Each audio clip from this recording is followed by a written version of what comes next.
that's what this is, but we love college baseball. Hunter Pence, Daron, Sutton, and you, thanks for being with us. And when I say no rules, we kind of think about what we want to talk about, Hunter, to get it going. I'm going to go with, respectfully, older catchers, former catchers, guys that caught thousands of innings in the minor leagues, but here they are leading programs as new head coaches. Jim Foster at Northwestern, Trent Pratt at BYU, but they built their foundation in college and in the minor leagues, catching day after day after day. I'm excited to talk to both of these coaches. Yes, Daron. Catchers have the most interesting perspective, and there's a reason they always make great managers. They're managing pitching, they're managing their own hitting, they're managing the defense, the fielding, and there's a huge responsibility. So I'm very excited. Two great managers that have had a lot of success and have caught many, many, many innings in the minor leagues. So they're obviously tough as well, Daron.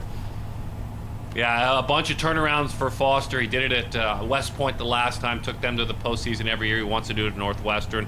And Pratt's been a BYU guy for a long, long time. Those are our guests, Hunter and I. Thank you for joining us on Perfect Game College Baseball. Now let's get it going.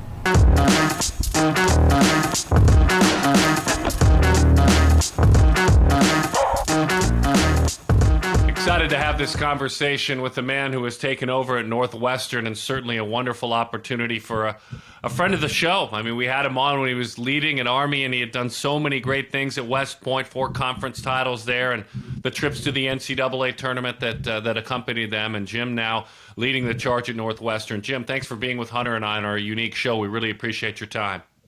Yeah, thanks for having me, guys. It's good to be back. When you heard about this opportunity, when you understood the opportunity was available, what appealed to you about Northwestern and you being a match there? Well, it just, happened quick. I think I was having some guys over the house for some steaks, and, we were hanging out, and next thing you know, Northwestern was calling, and 3 or 4 days later, it worked out. So like any of these jobs, it's about your family and taking care of your kids, and that's number one. And then I think it's unique. It's got a niche, It's got a ton of upside. I don't think it's been, run the right way in years past, So this is my 4th rebuild. I think I'm pretty confident in what needs to be done to turn it around. But I think college baseball in the next few years is going to change a lot. And you look at getting on higher ground. I think the Big Ten's in a great spot. I think the SEC's in a great spot. And, you just want to be able to coach and do your job and be around great kids and take care of your family. So that's pretty much what did it for me. Yeah, Jim, you've been a baseball lifer. You've been involved in baseball and, like you said, 4 turnarounds. I got to ask, what is bullet point number 1? You definitely got your work cut out for you. It is a great program. But what do you think is first and foremost for you to get started in playing baseball the Jim Foster way? I think number 1, you got to change the culture. You got to give them confidence. You got to like when I was at Boston College, you just got to, the talent was there. The guy, it's nice when you can tell a kid something, he makes an adjustment right away, and then that's the type of kids hopefully I'm going to be around. We're going to fix the pitching first.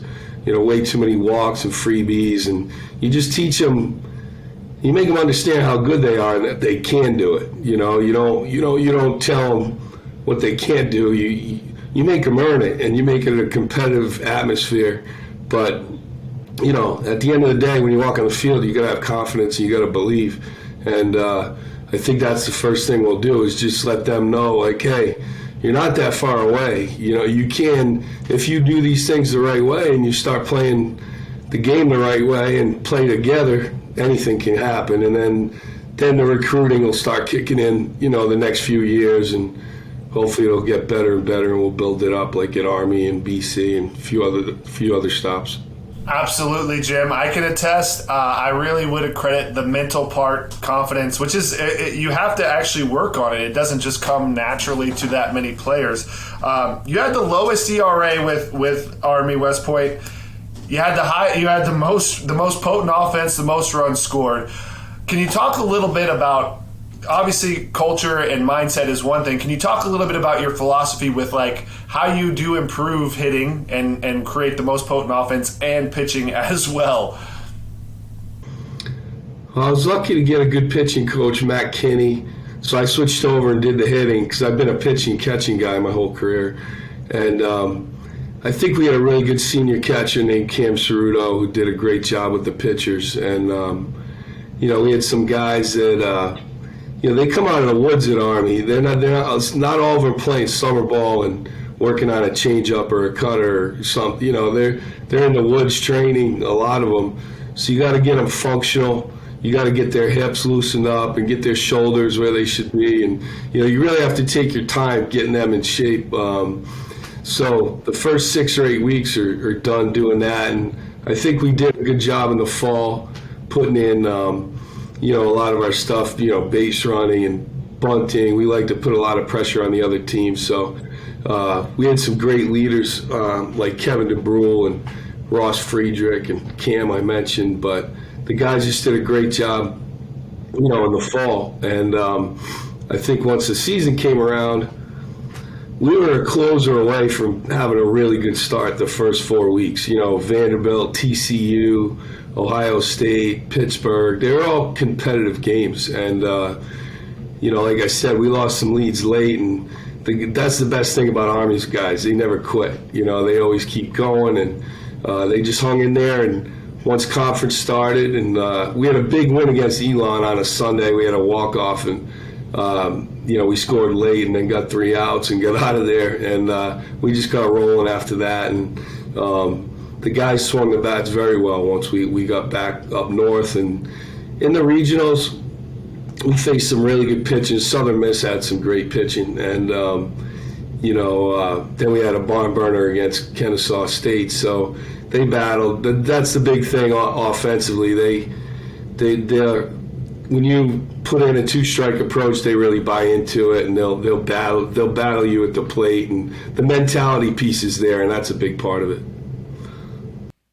It's interesting when you think about your journey, whether it be at West Point, whether it be playing at Providence, your time now at Northwestern, there's always high secondary expectations. Now at Northwestern, it's academics, right? You have to have dudes that can perform in the classroom. Obviously, it's obvious at West Point, the expectations there, along with baseball. As you get to know your athletes, maybe 1 or 2 or 3 names you'd like to introduce us to that you're excited that are coming back. You're excited that you want to, put some responsibility on these guys to help the turnaround, along with the new players you're bringing in. But what are a couple of names of guys you're excited to put some responsibilities upon? That's a tough one because I just got there and they're all playing summer ball. And, I've talked to them on the phone, but, and then you talk to the other coaches. I'm bringing Dusty Napoleon back as our hitting coach. He's really good, and he's our recruiting coordinator. I just brought in John Strauss, who was at Baylor, and Pepperdine at Long Beach State. He's going to be a real good pitching coach for us. So I'm excited about those two. Still going to hire a volunteer. But as far as on the field, we have a young kid named Alex Calarco. His brother Anthony just transferred to Ole Miss. Grad transfer before I got there. We had 4 or 5 of those guys during the transition, when I was getting the job. I think we had Wake Forest, Kentucky, Ole Miss, Virginia. So it was 4 or 5 guys that juniors, seniors, grad transfers. So he's got a younger brother, Alex, who's there. He's a big, strong, I shook his hand the other day. He's a big, strong kid. And, he's a switch hitting catcher who's going to be very offensive. And, I love my catchers, so I can't wait to work with him. And, we got some good arms, some big 6'5", 6'6" arms. But they don't throw like it right now, we got to teach them that mentality piece. And once they start throwing like they're 6'5", 6'6", they should. I'm excited to see what John does with them. And we have some left-handed hitting. We got a good balanced lineup. They only stole 27 bases last year, and me, I like to run, so we're going to steal over 100. Hopefully, that's the number. It's been that way since I was in Army and BC, so hopefully we'll do a better job on the bases. But there's some guys that run, they just don't. So we're going to do that a lot more. Yeah, the evolution of this conference is fun. I mean, it really is. As an Arizona guy who's watching the Pac-12 out here and the evolution of what may occur out here, it's been unique. You're jumping into quite a unique situation. And you mentioned it early on. You've got to be excited about the Big Ten and what they're doing. It's done initially for the fall sports and for basketball, if that's the way you want to look at it. but baseball comes right along. It's got to be fun for you to think about the evolution of the Big Ten. Yeah, USC and UCLA coming in, that happened after I got hired. Right after I got hired, I really, we played UCLA in a regional 2 years ago. Texas Tech, Coach Savage is great, and then Andy just got the job at USC. So two great baseball guys, and to me, that's what I am. I just love baseball, and the better it is, that's what you want. You want to play the most competitive games you can. Jim, you mentioned something that kind of intrigues me, and I feel like this is kind of, I'm hearing it from more and more coaches, is like, you mentioned like your Army guys being out in the woods and probably getting really muscular and you're trying to get them functional, but you said get the hips loose. I'm kind of like learning a lot about the hip mobility. What are some of your things that you've learned about it? Can you explain it a little bit more to us and how you get your hips loose to get them more involved in hitting and pitching? Yeah, you really get into those hip cars, just as a catcher, I always worked on my hips, and I've never had problems with them. And like I would watch guys get down the mound, and I would watch guys hit, and everything was spin, spin, spin, spin, and they couldn't separate. So I just went to our strength people, and I said, how can we? Because they're on their feet a lot in the Army, and a lot of the stuff they do is unathletic. So I would talk to like Eric Cressy and some of the pros and ask them, what do you think we should do? And we started getting into those hip cars and hip mobility, and it just opened up their hips and the range of motion. There wasn't as many hamstring injuries. Like we didn't deadlift and squat as much as you deadlift or squat 400 or 500 pounds. How much more do you want to go? You know what I mean? It's like these guys they're lifting, they're strong enough. So at Army, they weren't moving the right way. So I had to teach them how to move the right way. But before they could move the right way, we had to get their bodies to allow them to do it. Because I would be on them every day, like, man, we're doing these, dynamic, whatever, static stretching warm-ups. And they're just, even their secondaries, they couldn't reach, with their lower half. So it's just by watching them and talking to people and putting the pieces together. But I think that has a lot to do with their success, is just staying a little more linear and not spinning. Yeah, Jim, I have to say that I messed that up too. I was trying to deadlift more than 400 pounds and just keep going as much weight. I never got really to 400, but just pump the weights and not the functional, but it doesn't work. And you watch some of these guys that can really use their hips, and how, I don't know what hip cars are, but I want to learn about them eventually. Yeah. So I want to ask you though, 14 seasons in the minor leagues. That's incredible. How much did you learn from your 14 years in the minors, and have you learned more while coaching, or was the bulk of it just playing every day in 14 years, or a blend of both? I was lucky enough to have, I think, 27 catchers as managers in the minors, and I learned a lot from them. The pitching, catching side of it, and then all the roommates you have, just guys from different places, and hey, how'd you do it, at Ole Miss? How'd you do it at Southern Miss? How'd you do it at Texas? How'd you, just going back and forth with teammates, guys like you that did it for a long time, and you just learn different things, and you kind of end up having that Rolodex of things you can rely on, when you're talking to kids and trying to help them. You just, you remember like a Mike Bordick, and you're just like, oh man, the way he got rid of the ball, or you remember a certain swing or a certain pitch you caught or an at-bat you had, and it's a lot of fun to, I'm very fortunate to be able to have that and tell the kids about it. And then, of course, nowadays you have to show them on video, and you got to do the whole, but, just to have that is it's something that is really special, and all those, it's just friendships, relationships throughout the years. And I think I learned the most from Andy Etchebarren, who was my manager in rookie ball. He turned me into a man behind the plate and gave me the tools I needed, going forward in the minor leagues. And then, I had some guys like Todd Green taught me a lot how to be a good communicator with the coach. And when you come back and the coach is like, why'd you call that pitch? And your buddy's like 3 or 4 feet away from you, the pitcher, and you don't want to, you got to say it a certain way. So he polished me up a lot and just taught me how to like politically. That's a tight rope. Yeah, it's a tight rope. So you just say something like, I thought, we both had confidence we were going to execute that pitch, and then everybody calms down. It's how it is in the dugout. But those things mean a lot now, because even like at Army and at Northwestern, they're totally different kids, and you're trying to find the best way to get the most out of them you can. And at Army, my approach won't change, but at Army, you had that tough kid who really would run through a wall for you, but he wasn't as skilled. At Northwestern, you got some skilled guys, but they just don't know how to really compete yet. So it'll be fun. It's my 4th time doing it, and it's such a great school and such a great conference, and I've never had these resources before, so I'm looking forward to it. We can't wait to watch it. Thank you, Jim, for spending time with us. We really appreciate it. We're going to watch closely. We're excited for this opportunity. We're excited for you and Northwestern. Thanks for having me on, guys. Appreciate it. Good things going on in the Big Ten. When we come back, we're going to shift gears and talk about the Big 12, a brand new school to the Big 12. A look at BYU. This is Perfect Game.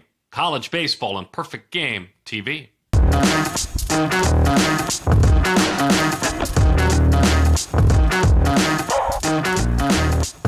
Trent Pratt is the coach at BYU. He was the interim coach for part of the season last year. His team played very, very well, but he's been a big part of what's gone on there in Provo and with this program. And now the interim label's long gone. Head coach, building for the future, and he spends time with Hunter and I now. Trent, congratulations on this opportunity, and thank you very much for spending time with us on this unique show. We really appreciate it.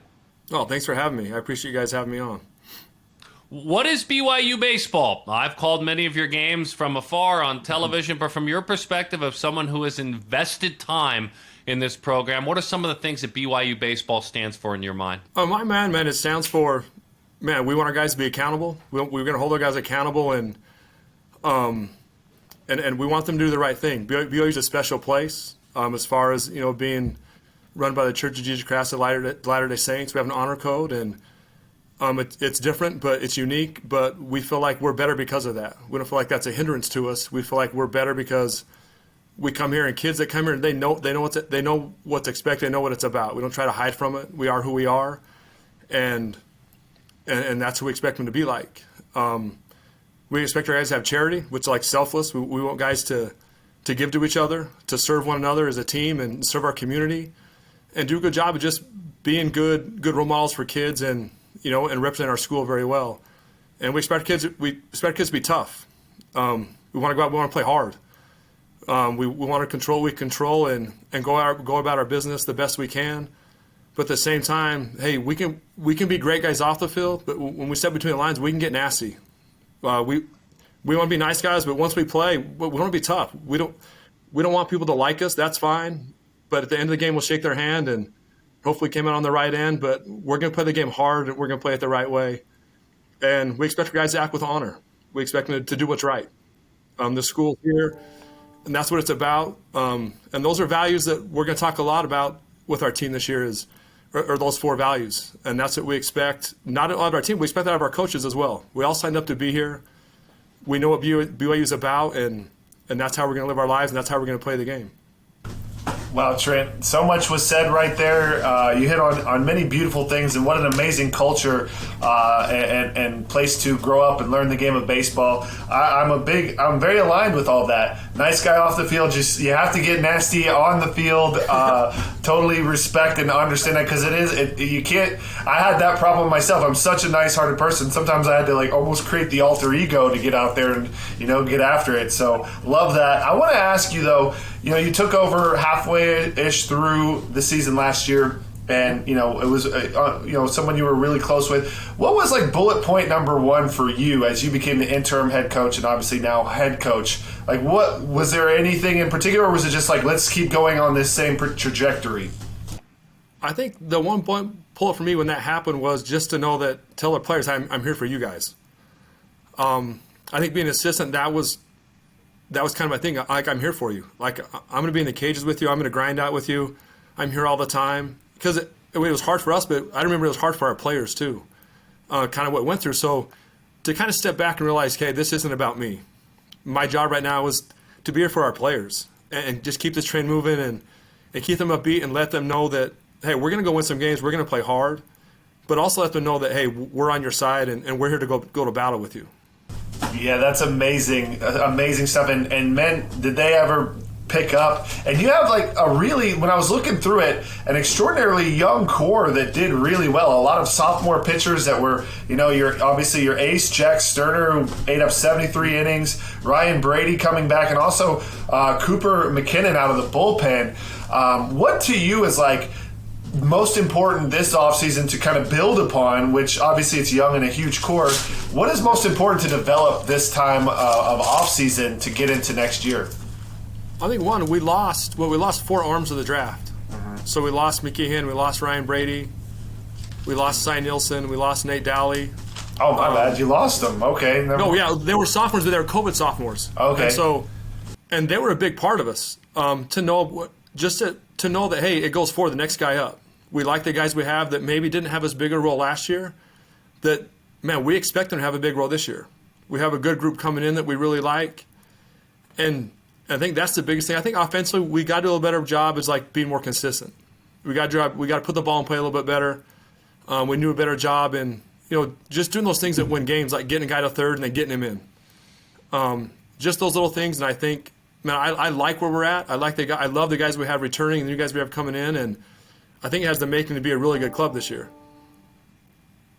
It's interesting, too, you played a lot last year without Andrew Pinter, who earned his way to the 5th round with the Arizona Diamondbacks. Is Cole Gamble returning for you guys?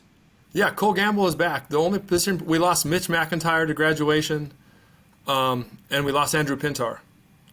And so we have pretty much that whole core group is back. And so we're excited about, like I said, the guys coming in. It's hard to replace a guy like Andrew Pintar, even though he didn't play at all last year, just knowing what.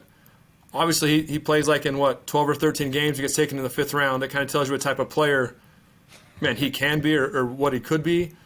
And Mitch McIntyre was been here for 5 years. He started for us for 5 years, basically. So I don't think you really replace those guys, but we have some guys that have an opportunity to come in and do something special and pick up the pieces. And I think 1 through 9, we have a chance to be a better club than we were last year. Tell me a little bit about Cole. I find myself intrigued because that was a name that's come up in conversations. I've heard your interviews talking about both Andrew and Cole. But introduce us to Cole as a player, who he is and what he brings to your team. Man, he's a special player. There's really nothing he can't do. He's a plus defender in the outfield. He'll probably, the plan is probably to slide him from right to center. He has a great arm. He's a real mature kid. He's a return missionary. So, he served a mission for our church for 2 years. So, he's 24 years old probably, which, in college. He got married this offseason. He's awesome in the classroom. He's a finance major with a 3.8. But he brings a lot to our lineup. He can run. He has power. There's a lot he does for us. And so, having a guy like that in the middle of your lineup to kind of, he can just anchor it. He can go win you a game. Man, by taking a big walk and moving the chain and getting the next guy up, or, man, he can leave the yard at will too. So just having a guy that's a threat like that, man, not only offensively but defensively, man, he can kind of carry our team for a little while when he gets hot. And Trent, speaking of, obviously you were a catcher and, working with the offense and the defense, I've always thought it, fascinating that catchers always make the best managers. How much does catching, as a player help you transition into becoming a manager, and how much do you really take in, being behind the plate, working that both sides? How much do you take in as far as pitching mechanics? Was that something that you were able to absorb as well?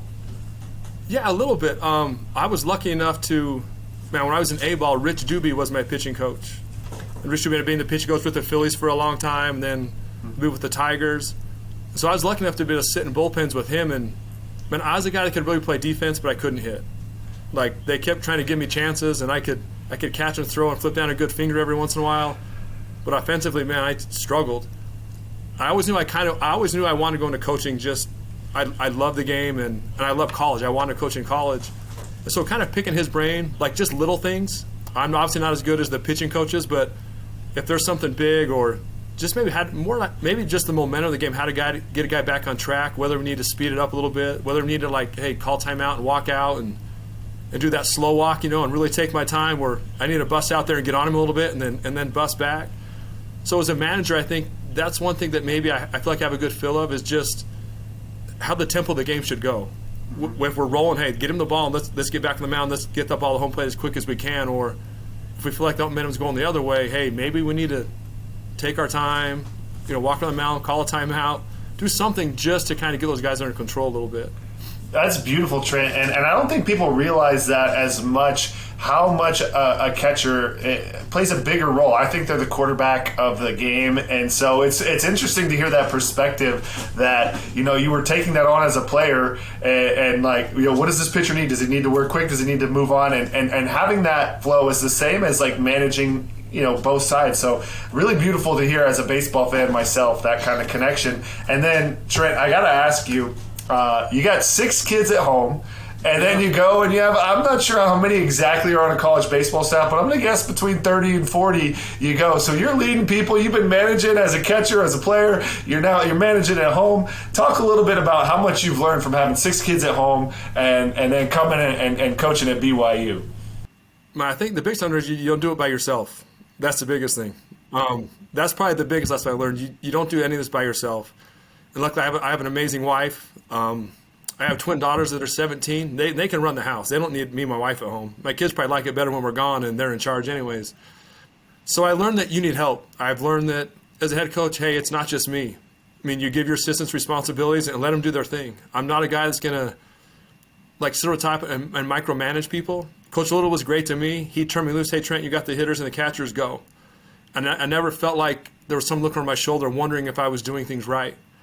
So I think it's, getting the right people and trusting them and empowering them. Hey, this is your job. I expect you to go do it. But also know that they can do it. I think, and that's at home. I mean, my wife's amazing. We have 6 kids. She runs a volleyball club that has 20 teams. I don't know how she does it because I'm gone a lot. And so I think just knowing that realizing that, hey, I think we all know that you can't do it by yourself. You have to have amazing people around you to be successful in anything.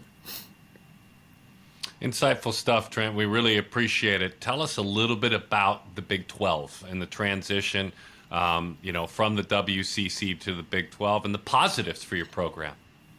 I think the positives are, it's an awesome conference. We get to play and go to stadiums where there can be big crowds, and it'll be awesome for our kids.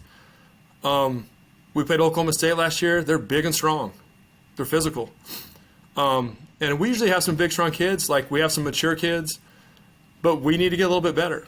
To compete at the top of the conference, we probably need to get a little more depth. And that's one thing we might lack a little bit is I think we battled Oklahoma State. We won one game and played them tight 2 other games and felt like we're close. But we also know that, we have to get a little bit better, maybe a little more physical and get a different type of athlete every once in a while. I think it's helped because maybe some of the kids we've called in the past recruiting that maybe didn't really want to think about BYU, we get more callbacks. At least there's some more interest there. And our school is awesome. If we could just get kids to campus and let them see our place and realize what we have here, and it's a special place, most of the time when we get kids to campus, we got a good chance of getting them. And so that's kind of what we need to now is we need to get people to come to Provo and see how beautiful our campus is and how many things our school has to offer. Because it's an amazing place as far as not just athletically, but academically and socially. And if kids have strong Christian values, it's a great place to go to school and play baseball. Trent, we appreciate your time. Congratulations on this opportunity. You guys put 11 in postseason honors last year in the WCC, your most in 50 years. So building good things, and you guys rolled to a strong finish. You won 11 of 14 to end the season. Best of luck. We really appreciate your time. Yeah, thank you guys. Thanks for your time and all you guys do. I appreciate it. We want to thank Trent for joining us and also Jim Foster, the brand new head coach at Northwestern as well. And Hunter, my broadcast partner. We have fun every week talking college baseball. We'll see you next time on Perfect Game, college baseball on Perfect Game TV.